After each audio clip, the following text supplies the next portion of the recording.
This program is a part of the Full Press Radio Network. Find this and all of Full Press Coverage's shows on fullpressradio.com or free on the Full Press Coverage app, available now on the Apple and Google Play stores. Hi, this is Clay Matthews, and you're listening to the Eye Test for Two.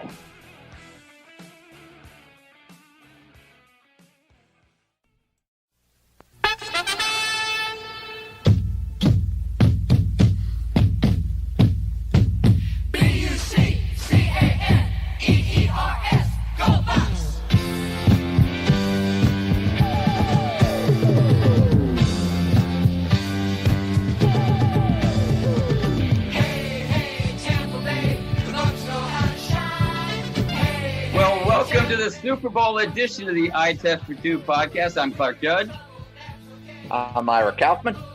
We're both Hall of Fame voters, and this is not the Washington podcast. It's actually the Tampa Bay Bucks podcast on this Groundhog Day 2021. As a matter of fact, Ira, Punxsutawney Phil today apparently saw a shadow. That means 6 more weeks of winter up here in New England, not down there in Tampa. But anyway, we're joined, as we always are, by our Hall of Fame producer, Mr. Ian Glendon. But that's not all. Today, we're also joined by a very special guest, also from Tampa, which I guess because Ira and Ian live there, makes this the Tampa 3 podcast. I'm talking about former 49ers owner Edward J. Debartolo Jr., who's the first NFL owner to be inducted into the Pro Football Hall of Fame as a contributor candidate. Now, Eddie's going to be honored this Friday, along with friend of the show, Derek Brooks, who was on here last week at the Hall's Merlin Olsen luncheon, and Eddie's joining us today from his home in Tampa. And Ira, before we get to Mr. D, a quick story about the first time I met him. I had just been hired in the summer of 1994 to cover the 49ers for the San Jose Mercury News, and I wanted to introduce myself to him before the season started. So a meeting was arranged at the team hotel. There's a Marriott near Candlestick. And it was prior to a season game. And I think it was an August 12th game against Denver. It doesn't make any difference, but it was prior to it. And I met him in the middle of the day on that Saturday. And I remember introducing myself to him. And I said, before we get started, you tell me what's on the record and what's off. And he said, no. I went, what do you mean no? He goes, everything's on the record. It's all on the record. Whatever I say, you can quote. I said, are you kidding me? He said, no. And you know what? Everything was, and it has been ever since. Eddie, welcome to the program. And I don't know if you remember that meeting, but I'll tell you what, I'll never forget. I do. And I probably stepped on my foot a few times by agreeing to that. I'm a little jealous, gentlemen, because I wish the Buck owners had the same policy, Eddie. Can you find them? If you can find them. Eddie, thanks so much for doing this. I know you don't do a lot of these things, so we're very appreciative. Eddie, on this luncheon on Friday, you and Derek Merlin Olsen luncheon. Eddie, I want to ask you, you've been, gotten so many plaudits over your career, honors. Eddie, looking back from the day that you were inducted in Canton, how's the Hall of Fame changed your life, Eddie? Oh, it kind of ended the circle. It completed the circle. It's a different. You're a different person. I spent a lot of time, obviously over the years with the 49ers. A lot of great memories and some not so great. But, when you're honored in something that is so special to these players and all the other people that are in this Hall of Fame, it rises you above what you always were. And, an owner is an owner. And I feel different. I feel much different than being just an owner. Eddie, you could live in Malibu. You could live in St. Moritz. You could live in Monte Carlo. You choose Tampa Bay as your adopted home. Eddie, why Tampa? That's really interesting because over the years, starting back into the early 70s, my dad's company, the Edward J. Debartolo Corporation, we were building malls at the time, and we built about 17 malls in Florida and around the Tampa Bay area, probably 7 or 8 or 9. And we had hired Dick Greco, who was mayor for many, many years in Tampa, to work for us down here, be our representative. So I spent, and so did my dad and our representatives, many, many, many days, months in the Tampa Bay area, and it became almost like a second home, Ira.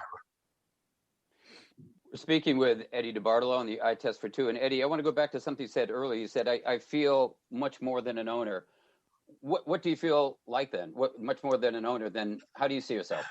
Well, I talk to I talk to owners. I still talk to them, and once we get into our discussion, we talk about how great it is being a little bit above the pack. I talked to Jerry Jones quite a bit, and I've talked to Bob Kraft and some other owners. But it's something that's so special to me that I just look back and I thank Bill Walsh, and I thank these great players I had over the years that made it possible for me to be in that position with the writers. And I just wish some of these friends of mine were still here. Yeah, well, I mentioned at the beginning of this podcast about how you said everything was on the record, which is so extraordinary for anyone in the public eye, as Ira knows and anyone who covers the NFL knows. And that's why I thought, wow, this is unusual. But Ira, I'm going to tell you it was more than that, because I remember saying to Eddie, how many players on this team do you know? I mean, by name. He goes, what is this, a trick question? I mean, I know them all. And I'd come from a team where the owner said, I know 3 or 4 of the players by name. And that was it. And that was the truth. But Eddie knew them all. And they loved him. And, when they went into the Pro Football Hall of Fame, there were so many people, 49ers there, who were supportive of him. And Eddie, I think back to those teams. I was only there for the 94 Super Bowl, but there were 4 before then. You had 5 teams that went to Super Bowls, and they were 5-0. That was a very short time. What did you like most about the experience, apart from winning in Super Bowl? What did you like most about the experience in Super Bowls, and what did you like the least? Well, obviously, if you ask me what I liked the least, that would be losing a game. Or no, that's not true. What I liked least about owning the team was losing a player to injury. Right. That hurt me more than anything. They gave me everything that they had, everything, and I know that. And when one of our players went down, if it was something very serious, it bothered me really terribly. Next, obviously, would be losing, and I guess the other question, you asked about winning. I mean, about what was important to you. Of course, winning was important to us. And looking back now, Clark, what really was important at that time was the relationships that I formed with not just players from Super Bowl teams, but the players that came to our. I had a about 9 or 10 years ago, I had a Super Bowl reunion, but not just those players, but we invited players that weren't in Super Bowls too. But being with these guys, and I see them and talk to them all the time. We still get together. We go places. We go have dinners. Obviously, I think we've all been curtailed with this COVID. But the relationships that I had with everybody from the trainers the kids that cleaned the uniforms, to the people in the front office, and even to Carmen Policy. Honestly, it was life-changing. I think that's what that's a good term. It was life-changing for me. Eddie, I'm going to give you a little platform here, which I think you'll embrace. Eddie, this is a tough one, but if you could pick one 49er player that you had that deserves to wear a gold jacket, Eddie, and doesn't have one, who would it be? Wow. Only one? One, my man, one. Roger Craig. I thought you would say Roger Craig. Yeah. Why, Eddie? Why? Well, Roger Craig changed obviously with Bill's offense at the time. Roger Craig, he basically changed football back then. He was the first back to run and catch for 1,000 yards. He had great hands. He probably has hands that are as good as some of these receivers that are playing nowadays. And I think only a few players did what he did, and he gave it his all. And he was just a great, great team player, and he's a great man. We're dear friends, and that's not the reason. But I think that what he did, his accomplishments, as he played for us. And he did play for good teams, and he had good players around him, but he was just as good as those players. Eddie, on the COVID-19 front, Eddie, how surprised were you that the league managed to plow through 256 games? They didn't cancel. Eddie, who gets the credit?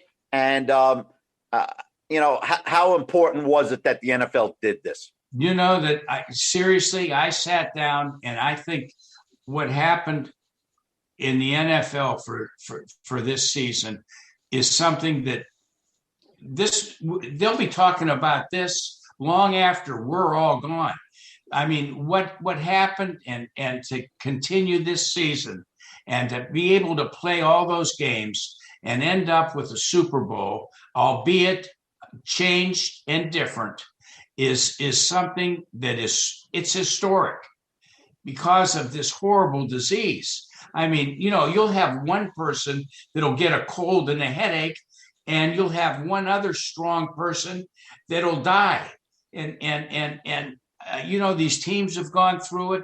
The league has done a great job of testing players, of trying to keep everybody as healthy as they can.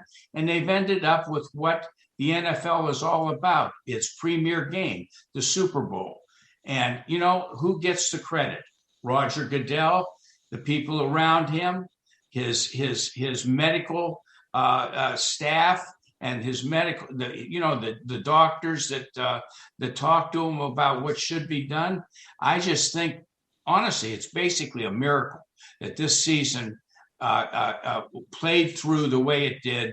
And this coming Sunday, we're going to have a Super Bowl. Yeah, I agree with you, Eddie. And we're speaking with Eddie Debartolo on the eye test for two. But I agree with you. Ira and I had said before the season, we thought that Super Bowl would be moved back because there would be games would be postponed and would probably be played in late February, maybe early March. But it's being played on time. I want to go back to what you said about Roger Craig because I feel very passionately about him. You look at that 49ers team from the 1980s. And look at one side of the ball, and that's offense. And I said to Ira and other Hall of Fame voters, tell me, how many of those starters are in the Pro Football Hall of Fame? How many? The answer is 2, Joe Montana and Jerry Rice. And Jerry Rice wasn't there for 2 of those 4 Lombardi trophies in the 1980s. Right. So you want to tell me that Joe Montana carried that team? I know Joe Montana was one of the great quarterbacks of all time, but that he was the sole reason? There's got to be someone else. Offensive linemen, you had offensive linemen who are Hall of Fame worthy. Roger Craig certainly is Hall of Fame worthy.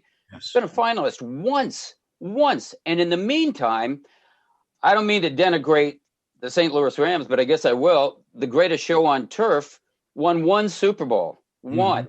We've got 4 players from that offense in Canton and 1 on defense, Aeneas Williams. We've got 5 players, 4 on offense from a team that went to 2 Super Bowls and won 1. So maybe they weren't the greatest show on turf, but I look at that 49er team and I go, why not Roger Craig? And with each year that passes, Eddie, unfortunately, I think his chances get less and less. Yeah. And you know, Clark, another thing, and this isn't to grade anybody. I mean, I have great friends in the media, but it seems as though a lot of the voters are lean towards the Steelers, the Cowboys. Maybe I'm wrong. It's just the Packers. And that's probably not a fair thing to say. But, who knows? Everybody has their own mind and everybody can, make up their own decisions. And the people, I'm sure there's many people that deserve to be in the Hall of Fame. Sure. But they lean towards the Steelers and the Packers because they were dynasties, right? And the Cowboys in the 70s. Well, what more successful team was there in the 1980s than the San Francisco 49ers? You won 4 Super Bowls there, and then you won a 5th one in 1994. I just don't understand that. And when I hear people complaining about, we only have this many or that many, I keep going back to that team and go, what are we missing here? I mean, Roger Craig was a great player. And you're right. Unfortunately, because he played some fullback and halfback, he didn't pile up those gargantuan rushing numbers, but he had some of the best hands I've ever seen for a running back. So did Ricky Waters, too, who followed him. But and unfortunately, I guess he gets penalized for that. And I think that's unfair, to be honest. I agree. I think he does get penalized. But you know what? Life is funny. And, the whole world is changed. But Roger is a good man. And I think that his talents and what he did on the field make him worthy of the Hall of Fame. Eddie, I've got one more for you. Thanks so much for doing this, Eddie. We really appreciate it. Ed, this comes right from your buddy, Derek Brooks. He told me to pin down. He says, you got to pin down Mr. D when you get him on a Zoom call. So here it goes, Eddie. Derek Brooks says he never got a straight answer from you on this question. When Derek Brooks approached you about the Debartolo School, and he said you rolled over like a log. You didn't give him any problem, and he wants to know, why was he so persuasive about getting you to agree to go partners with Derek Brooks? Oh, he wasn't persuasive. You know what? When you saw what we were, the plans that we had, the school that that was involved in could never have made it. It was in the wrong part of town. The teachers weren't right. The students. I made him, when we decided to partner up. We built the school down here off of 275. It's a great school. We've got a lot of room to expand, put a football field in, and everything else. Derek Brooks is one of the kindest guys that I've ever met. He's got a giant heart, and he was extremely responsible for helping get this thing rolling. And he spends a lot of time at that school too, also. And I'm going to tell you something. We get A+ grades every year, and I think that it was named one of the 10 top charter schools in the nation. And you can tell that Derek, really cares and put a lot of time in there, because he's gotten totally gray. I saw a picture of him. I haven't seen him in a few weeks. My God, in a month he turned gray. Well, you don't have a single gray hair on your head. Oh, yeah, yes, I do. What does that say about the time you're putting in? Hey, Eddie, I've got a couple more too. One is, you talk so fondly and lovingly about owning a team in the 49ers, and your players talk the same way about you. A, do you miss it? And B, why didn't you ever try to get back in after you got out? Oh, that's that old saying, been there, done that. There's only one reason, and it was family. And I'm not a kid anymore. Those guys, Jerry and Bob Kraft and some of these guys, I give them a lot of credit because it takes everything out of you. And, they're not kids either. And you know what it enabled me to do, Clark? It enabled me to spend valuable time with my 3 daughters and their husbands and my wife, Candy. But not more importantly, but as important, watch my 3 grandsons born and watch them grow up. Mm-hmm. And, I never could have done that because football now is 24 hours a day, every day. And sure, I miss it, but I wouldn't trade what I have now for the world. Yeah, I got one more question. Of those teams that you had, the 5, I'd say, just off the top of my head, maybe 1989 was your greatest team. You humbled the Denver Broncos 55-10, John Elway and the Broncos in the Super Bowl. How do you think that 89 team would do against either or both of these teams that are playing in the Super Bowl on Sunday? I think we'd have kicked their ass, both of them. Why? Because it was just a great, great team. But it's a different type of football now. But I'll tell you something, player for player, I think we would have given them all they wanted. Montana versus Brady. Montana versus Brady. Yeah. Oh yeah. They're similar, not different styles. Montana's got more of Mahomes' style. Yeah.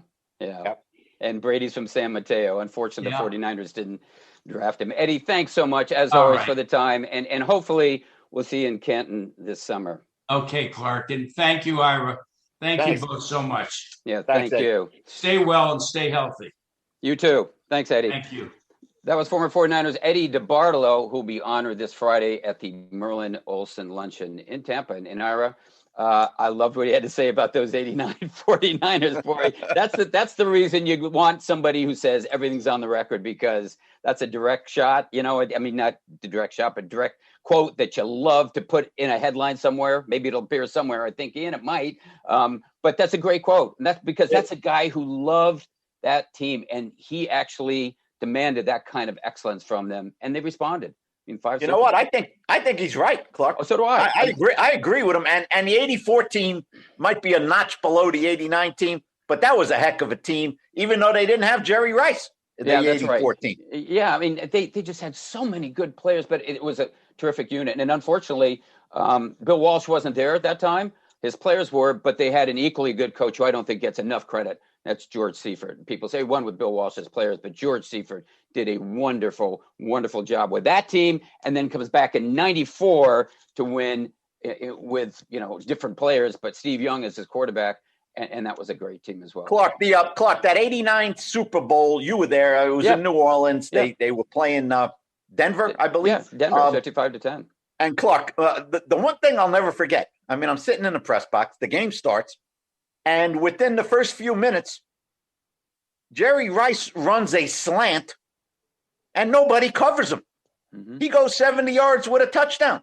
Yeah. And, you're drawing up a game plan for the 89 49ers. Now, they had John Taylor too, but you gotta do a job on Jerry Rice. Clark, there was nobody around him. That game was lost in the first minute. They had no chance. No question. Much like the 94 Super Bowl was against the Chargers. Third play of the game, Jerry Rice on a slant over the middle. He has Stanley Richards, Darian Gordon, I think, catches it, touchdown, and the route was on. But the interesting thing about that Denver game was later, the 49ers revealed that when they were looking at the game plan for that week and looking at highlight films, they're going, we're going to win this game easily. They felt so confident going in there. Montana said, we're going to put up a lot of points. We're going to win this game easily. But anyway, I love talking to him. I love talking to the 49ers with him. It's great to have him on here. Ira, thanks for getting him. That's going to do it for today. But you know what? We have another guest scheduled. And we're going to sit down with him tomorrow. And that would be former Eagles president Joe Banner to give us the lowdown on No, not Tom Brady. Andy Reid, a coach he Nice. helped hire in Philadelphia. So don't miss that. We'll be here, and we hope you will too. You've been listening to the Eye Test for Two on FullPressRadio.com. See you on Wednesday. I will be there. I'll be there, and Ian will be there too. See you then.